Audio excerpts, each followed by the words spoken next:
말씀입니다. 역대하 26장 5절에서 15절 말씀.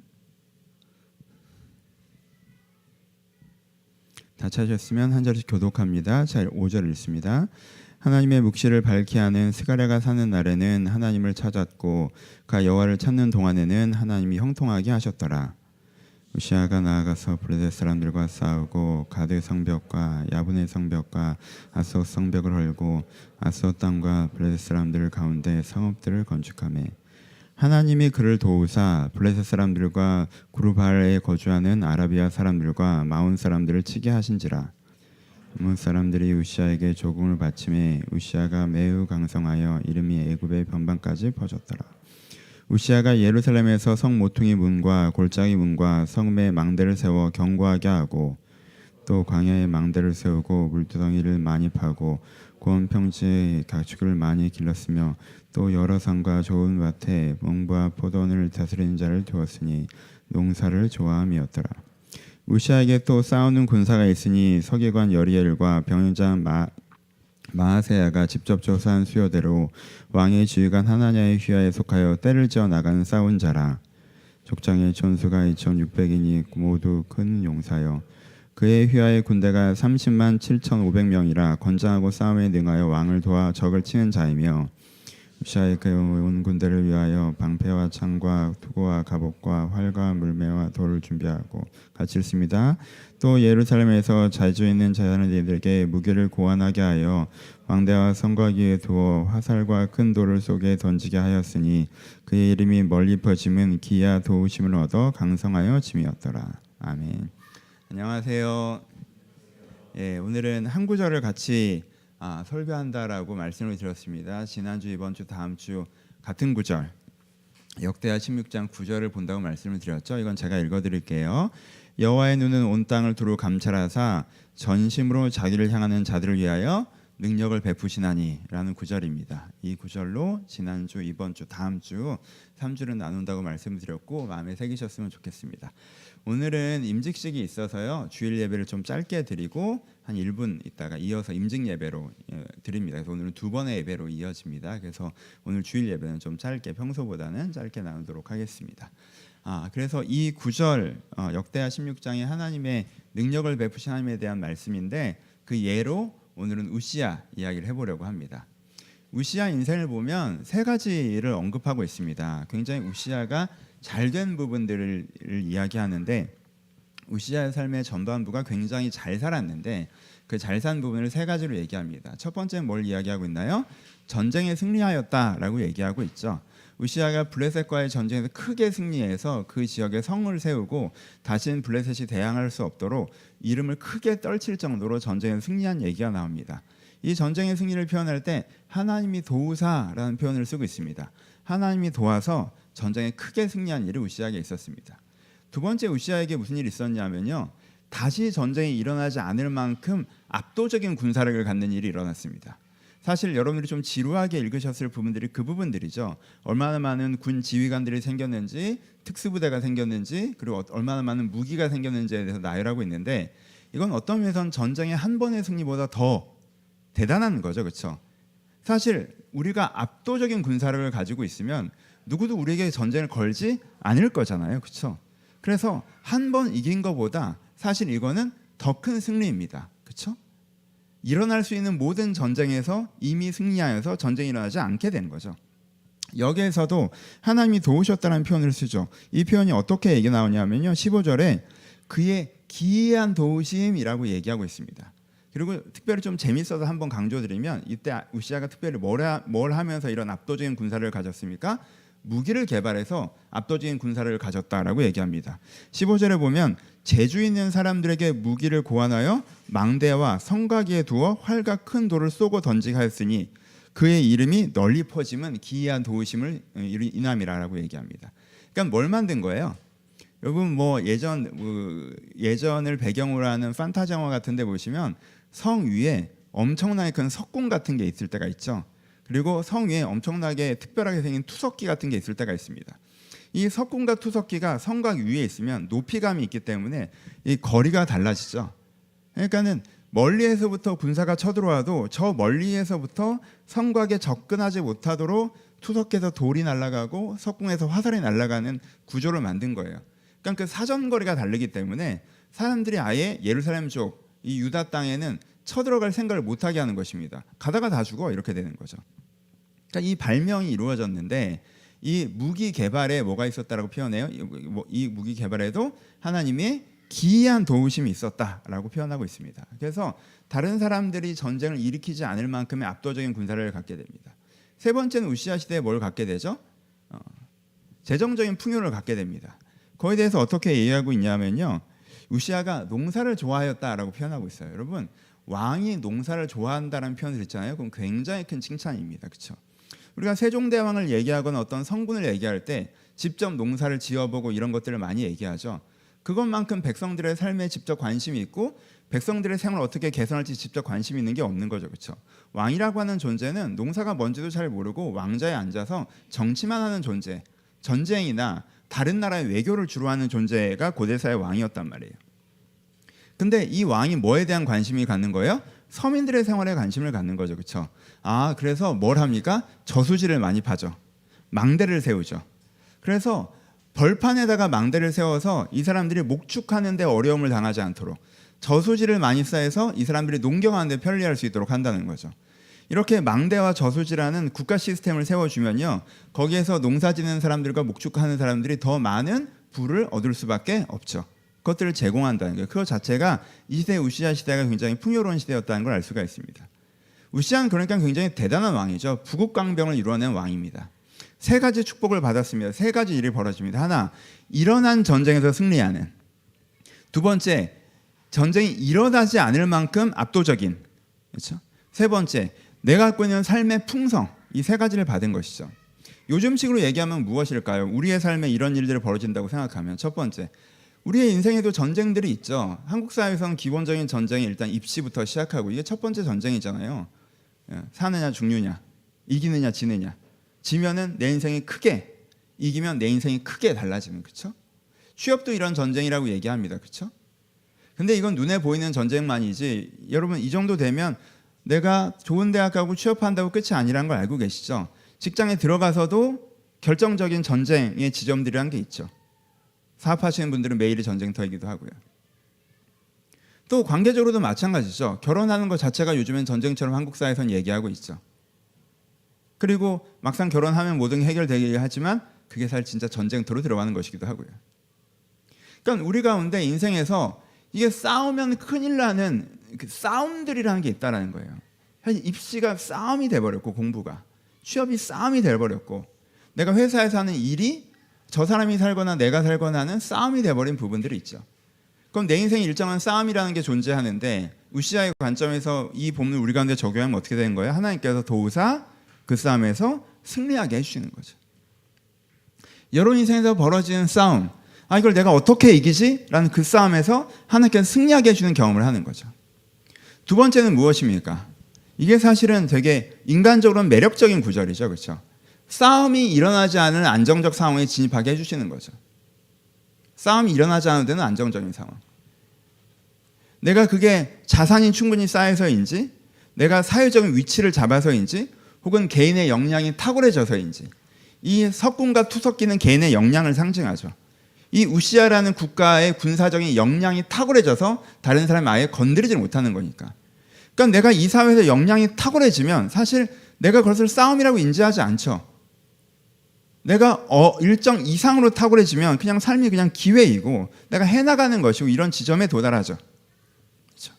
내가 가정적으로도 내가 역량이 탁월하면, 내가 자녀를 잘 양육할 역량이 탁월하면 육아가 전쟁이 아니게 되는 거고, 내가 사회적으로도 일을 풀어갈 능력이 탁월하면 내가 사회생활의 전쟁이 아닌 게 되는 거고, 내가 사업을 해나갈 역량이 탁월하면 내 사업이 전쟁이 아닌 게 되지 않습니까?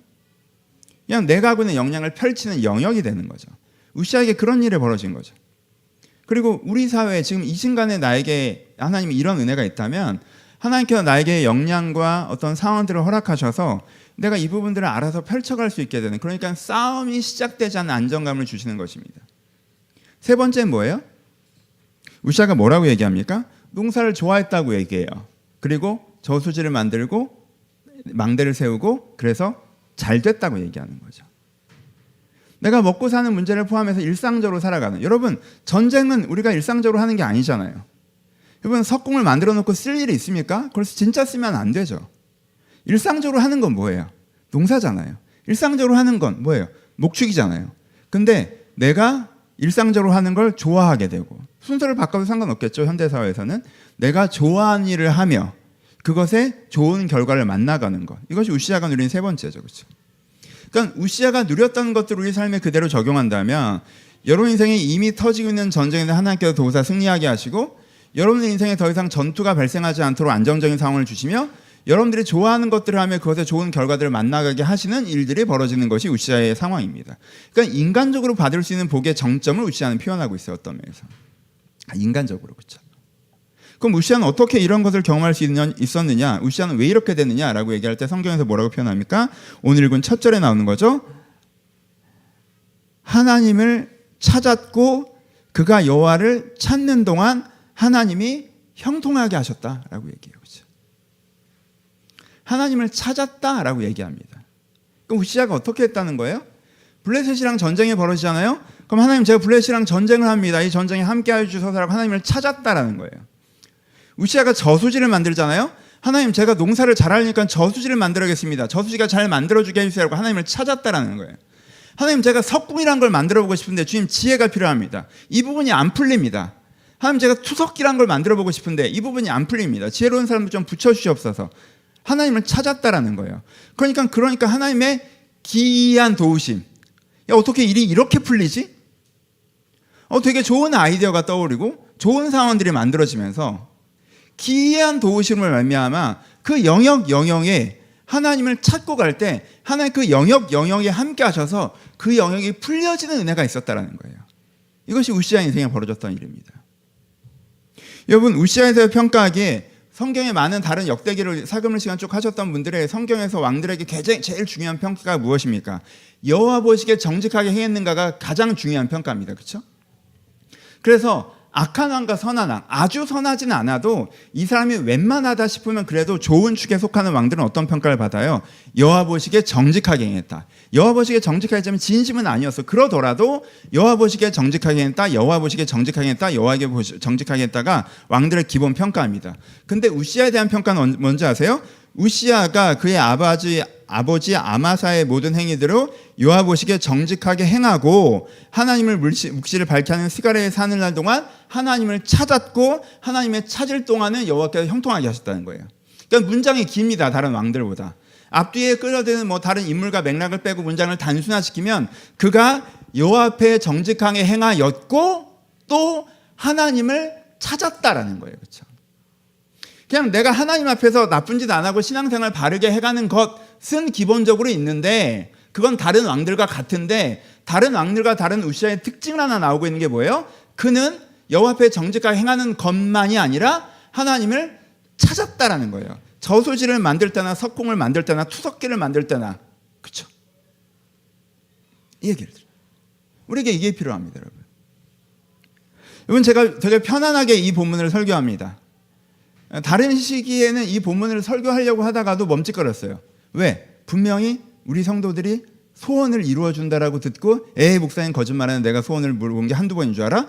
라고 이 설교를 귀에 듣기 좋은 사탄 같은 설교라고 생각할 것이다.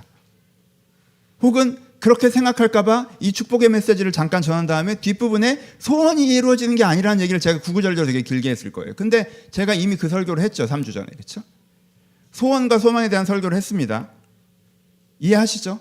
기억하시죠? 여러분들이 하나님의 사람이라고 하더라도 여러분들의 소원이 이루어질 확률은 30%가 크게 넘지 않는다고 얘기 드렸어요. 여러분들이 하나님의 사람이 아니라면 여러분들의 소원이 이루어질 확률은 10%도 되지 않다고 말씀을 드렸습니다. 내가 하나님이랑 생각이 다르고 하나님과 욕망이 다르고 하나님과 계획이 다른데 내 소원을 하나님께 들어줄 것이 얼마나 있겠습니까? 그렇죠? 그 얘기가 아니라고 말씀드렸어요. 지금 무슨 얘기를 하는 거예요? 여호와 행하기에 정직하게 행하는 건 전제가 된 다음에 하는 얘기예요. 그렇죠? 악한 왕들에 대한 얘기를 하는 것이 아니라 여호와 보기에 정직하게 하는 건 전제가 되어 있는 거예요. 그러니까 지난주 설교 얘기를 드리는 것입니다.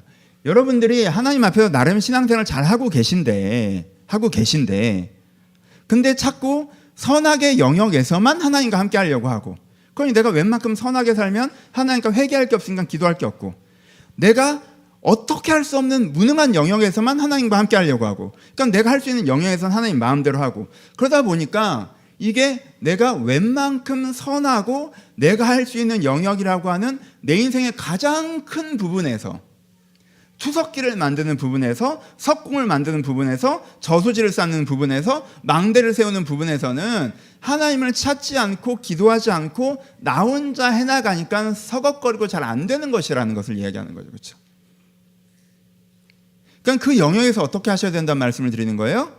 이건 그냥 그래요? 우시아가 그렇게 축복받았다고요? 그럼 나도 이 위기를 넘어가고 싶어요. 나도 전쟁이 안 일어나는 안정적인 정도의 재정과 능력을 갖고 싶어요. 나도 내가 재미있어하는 직장에 들어가서 좋은 결과를 만들고 싶어요. 우시아의 축복 나도 주세요. 이런 단순한 경로가 아니라 내가 이런 두 부분에서 하나님을 제한하고 있던 걸 풀고 내 삶의 일반적인 모든 영역을 하나님과 교제해 갈 때, 여러분 인생에 여러분들이 할 수 있는 저수지를 쌓을 때도 하나님과 기도할 때, 여러분 저수지 만들 때 있으시죠? 그렇죠? 내가 직장생활을 더 잘하려면, 내가 중장기적으로 내가 자산운용을 더 잘하려면 내가 이런 부분을 노력해야겠다, 내 역량을 개발해야겠어, 내가 여기다 투자해야겠어. 이게 저수지 만드는 거잖아요. 내가 이 세상과 조금 더 잘 싸워 나가려면 내 투쟁심과 내 능력치가 벗어나야겠는데, 내 전투력이 늘어가야겠는데, 그럼 내가 이렇게 좀, 내가 인간관계에서 내가 이렇게 좀 할 줄 알아야 될 것 같아. 이거 석궁 만드는 거잖아요. 그럴 때 어떻게 하셔야 된다는 거예요? 기도하셔야 된다는 거예요. 그 삶의 모든 영역을 기도하셔야 된다는 거예요. 여러분들이 내가 악하지 않으니까 문제가 없다고 생각하는데, 이 선한, 나쁘지 않은 영역에서 여러분들이 혼자 살아가니까 하나님과 할 얘기도 없고 기도할 것도 없고 그냥 내 힘으로 하고, 내 힘으로 하다 보니까 세상에서 샘플링하게 되고, 그러니까 세상의 가치관과 그게 스며들어오고, 그래서 세상 사람과 내가 크게 다르지 않고 메마른 심령으로 살아가고. 그렇죠? 그게 아니에요. 내가 성전에 들어가서 영혼 구원은 기도하고 저수지는 내 힘으로 만드는 게 아니라, 내가 6월절과 안식일에 이곳이 하나님의 교회입니다라고 선언하고 저기서 내가 석궁 만드는 건 이거 사람 죽이는 거 만드는 건데 이거 참 이렇게 하는 게 아니라, 내가 그 부분에서도 하나님을 초대해 가야 된다는 거예요.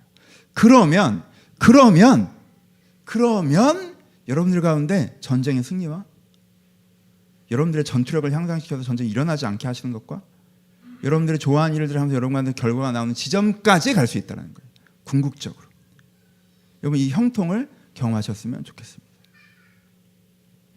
여러분 말씀을 마무리합시다. 이 구절을 꼭 기억하셨으면 좋겠어요. 두 가지. 하나님은 온 땅을 두루 감찰하사 전심으로 자기를 향하는 자를 위하여 능력을 베푸시나니. 그리고 이 구절, 오늘 했던 구절, 그가 하나님을 찾는 동안 하나님이 형통하게 하셨더라. 여러분 지난주, 이번주, 다음주 동안 이 두 구절을 마음에 새기십시오. 두 번째 구절을 먼저 강조합시다. 여러분 형통이라는 단어를 마음에 담으세요. 여러분 형통이라는 단어가 좋은 단어입니까? 나쁜 단어입니까? 좋은 단어죠. 여러분 우리가 기복주의에 대한 반발로 형통을 얘기하면 나쁜 단어처럼 얘기하는 여러분들의 그 죄된 편견에서 벗어나십시오. 교회에서 형통을 얘기해. 여기 기복주의인가 보다. 하나님께서 축복 달라고 하는 그런 종교인가 보다. 아니야, 난 더 고급스러운 기독교를 믿는 거야. 난 내면의 변화 이런 것만 생각해. 여러분 그것도 절반만 가져가는 거예요. 내면의 진정한 변화 없이 삶에서 도움받는 것만 얘기하니까 그게 잘못됐다고 얘기하는 것이지, 우리는 내면의 변화만 얘기하고 삶에서는 하나님이 아무것도 함께 하신다고 얘기한 게 아니에요. 그렇죠? 그러니까 여러분 형통이라는 단어를 가져가셔야 돼요. 지금 형통이라는 단어가 성경에서 긍정적으로 나와 있습니까? 부정적으로 나와 있습니까? 긍정적으로 나와 있죠. 그러니 아무데나 형통을 갖다 붙이는 것도 문제지만 형통이라는 단어를 창고에 처박는 것도 문제라는 거예요. 그러니까 형통이라는 단어를 마음에 품으시라는 거예요. 하나님을 찾아서 하나님께서 형통케 하시는 걸 경험하시려고 하셔야 돼요. 그러려면 여러분들 일상의 문제를 하나님을 초대하셔야 된다는 거예요. 고집 부리지는 말고 하나님 무조건 이거 이렇게 해주세요. 그럼 내가 형통하게 하신지 알게요. 그렇게는 안 되죠. 누가 윗사람이고 누가 아랫사람이고, 누가 위고 누가 아래입니까? 여러분들 계획대로 하나님은 프로젝트를 실행하면 여러분들이 인정해 주는 거예요? 하나님 여러분들의 팀원입니까? 그렇게는 안 되죠. 하지만 그 문제를 하나님을 여러분들을 초대하실 때 하나님께 그 문제에 함께 하실 것이고, 여러분들이 생각하지 못하는 방향으로, 여러분이 생각하지 못하는 때에 하지만 분명히 그것들을 풀어가실 거예요. 그건 이 형통이라는 단어를 여러분들 꼭 마음에 품으셨으면 좋겠습니다. 이게 오늘의 첫 번째 결론이에요. 사실 훨씬 더 길게 하고 싶은데 우리가 예배가 한 번 더 있어요. 마무리를 해야 돼. 두 번째 결론. 여러분 이 구절을 제가 제일 강조하죠. 지난주, 이번주, 다음주. 하나님께서는 온 땅을 둘 잘지라사 전심으로 자기를 향하는 자를 위하여 능력을 베푸시나니 라고 얘기하죠. 여러분, 형통이라는 단어, 두 번째 능력이라는 단어입니다. 여러분, 묻습니다. 여러분, 여러분들의 능력으로 사십니까? 하나님의 능력과 함께 사십니까? 내가 일상을 딱 일요일 빼고 월요일부터 금요일, 토요일 생각해 봤을 때 여러분들 솔직하게 여러분 능력으로 사십니까? 하나님의 능력과 함께 사십니까? 내가 내 능력으로만 살고 있다고 느끼면요, 여러분 아주 잘하시는 건 아니에요. 하나님에게는 방향성만 배우고 그 방향성대로, 진리의 방향대로 내 능력으로 한다. 그건 하나님을 절반만 아는 거예요. 선하시는 하나님은 알지만 무슨 하나님을 모르는 거예요? 자기를 향하는 자에게 능력을 베푸신 하나님을 모르는 거예요. 그건 여러분은 삶의 현장에서 하나님의 능력을 경험하려고 하셔야 돼요. 하나님의 능력을 경험하려고 하셔야 돼요. 하나님의 능력. 함께 여러분들에게 좋은 생각도 떠오르게 하시고, 내가 일을 하거나 뭐를 하거나 육아를 하거나 교육을 하거나 뭘 사업을 하거나 뭔가 이제 막혀있는 부분이 있을 때 내가 잠잠히 주님을 찾으면 하나님 이 실타를 어떻게 풀어갈까요? 라고 하나님께서 좋은 생각도 떠오르게 하시고, 그 속에서 여러분들이 지쳐있을 때 마음도 위로도 주시고 힘도 주시고, 그 문제에 푹 빠져서 정신 못 차렸을 때 쏙 건져도 주시고, 그리고 이게 내가 하긴 했지만 이게 내 능력이 아니다 싶게 뭔가 나를 탁월하게 하시고, 그리고 또 때맞게 길을 열어주시고. 그래서 내가 고백하기에 내가 여기까지 온 게 내 능력이 아니다, 내 능력이었으면 여기까지 못 탔다, 그렇게 고백할 수 있는 그런 삶을 사셔야 합니다. 이 형통과 능력을 오늘 여러분들의 마음에 품으셨으면 좋겠습니다. 여러분 삶의 현장에 하나님을 초대하셨으면 좋겠어요.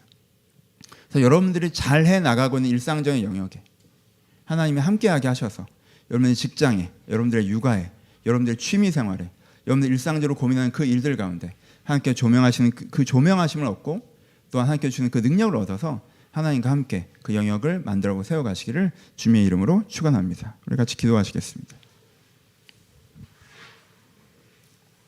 여러분 3주간 같은 설교를 합니다. 본문은 바뀌지만 재방송을 듣는 것처럼 익숙하시고 조금은 지루하실 거예요. 근데 제가 원하는 것은 여러분들이 즐겁게 설교를 듣고 가는 게 보다 요 마음에 이게 새겨지는 것입니다. 여러분 이게 꼭 새겨졌으면 좋겠습니다. 하나님, 남해순 교인들 가운데 저는 형통이라는 단어에 대한 이런 무지가 있다고 생각합니다. 능력이라는 단어에 대한 무지가 있다고 생각합니다. 하나님, 우리 안에 형통과 능력을 허락하여 주시옵소서.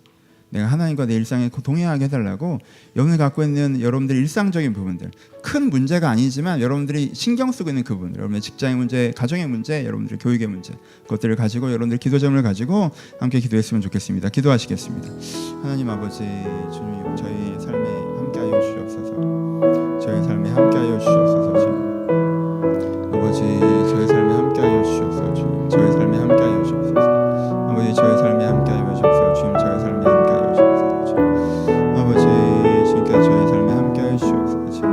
아버지, 주여 저희들의 삶에 주님께서 함께하여 주시옵소서. 아버지, 저희들의 삶에 주님께서 함께하여 주시옵소서. 아버지, 저희 성도님들의 삶에 주님께서 함께하여 주시옵소서. 아버지, 저희 성도님들의 삶에 주님께서 찾아와 주시옵소서. 아버지, 인생길 나 혼자 걸어가지 않고 하나님과 함께 걸어감을 경험하게 하여 주옵소서. 아버지, 인생길 나 혼자 걸어가지 않고 하나님과 함께 걸어감을 경험하게 하여 주옵소서. 아버지, 이들이 저수지를 팔 때도 하나님께서 함께하여 주옵소서. 아버지들이 석궁을 만들 때에도 하나님과 함께하여 주옵소서. 아버지들이 전쟁에 나갈 때도 하나님과 함께하여 주옵소서. 아버지, 하나님이 함께하여 주옵소서. 아버지, 우시아가 하나님을 찾을 때 그를 성통하게 하셨던 것처럼 아버지, 건실한 신앙을 가지고 있는 남의 손교회 성도들이 하나님을 찾을 때 이들을 형통하게 하여 주옵소서. 아버지, 주여 하나님 앞에 정직하게 행하며 하나님을 찾는 자가 되게 하여 주옵소서. 하나님 앞에 정직하게 행하기는 하나님을 찾지 않아 삶의 형통을 누리지 못한 어리석은 자가 되지 않게 하시고, 하나님 앞에 정직하게 행하면서 하나님을 찾아 삶의 형통을 누리는 자가 되게 하여 주옵소서. 하나님이 이들의 욕심을 내려놓게 하여 주옵소서. 이들이 아버지 불안함을 내려놓게 하여 주옵소서. 이들의 두려움을 내려놓게 하여 주옵소서. 이들의 조급함을 내려놓게 하여 주옵소서. 아버지, 저희들이 하나님을 신뢰하게 하여 주옵소서. 저희들 하나님을 신뢰하게 하여 주옵소서. 이 부분에 하나님께 분명히 역사하신다는 것을 저희가 믿고 하나님을 신뢰합니다. 주님께서 찾아와 주시옵소서. 아버지, 하나님께서 찾아오시기를 소원합니다. 주님께서 찾아오시기를 소원합니다. 이 부분에 주님께서 찾아오셔서 하나님께 우리가 내 능으로 역사하는 것을 경험하게 하여 주옵소서. 주님, 제가 옆에서 봐도 고민되는 부분들이 있습니다. 지치는 부분들이 있습니다. 주님께서 함께하여 주시옵소서. 다음으로 중보하여 기도하도록 하겠습니다. 여러분 주변에 어려운 분들, 나보다 더 형통의 은혜가 필요한 분들이 있다면 하나님께 그들의 중심을 새롭게 하시고 삶의 현장 가운데 함께 하셔서 그들을 도와주시라고 주님의 능력을 경험해달라고 중보하셨으면 좋겠고, 또 오늘 임직식이 있습니다. 우리 교회를 위해서 하나님 나무의성 교회 가운데 함께 하셔서 주님의 은혜를 베푸는 귀한 교회 되게 해달라고 여러분 주변의 어려운 분들과 또 교회를 위해서 중보하도록 하겠습니다. 기도하시겠습니다. 하나님, 주님, 아버지, 형통이 필요한 많은 사람들이 있습니다.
하나님 아버지, 저의 삶의 현장에 하나님 없이 혼자 서 있지 않기를 바랍니다.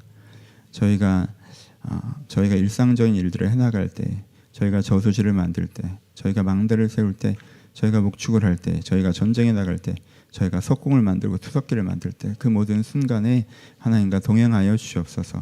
우시아가 하나님을 찾아 형통을 경험했던 것처럼 하나님 앞에 정직하게 행하는 자가 하나님을 찾을 때 주님께 형통케 하시는 그네가 있는 것처럼 저희 삶에도 그런 일이 이루어지게 하여 주옵소서. 나무의 숨 가운데 이미 하나님 앞에 정직하게 행하고 계시는 많은 분들이 계십니다. 하지만 이들이 하나님을 찾지 못해 주의 은혜를 경험하는 분들도 계십니다. 주님, 이들 가운데 하나님을 찾는 마음으로 허락하시고 주님을 찾을 때 이들의 삶의 현장 가운데 은혜를 베풀어 주시옵소서. 이제 우리 주 예수 그리스도의 은혜와 하나님 아버지의 사랑과 성령님의 교통하심이 지금도 주님을 바라는 모든 자들 가운데 이제부터 영원토록 함께 했을지어다. 아멘. 감사합니다. 예배를 마쳤고요. 이어서 1분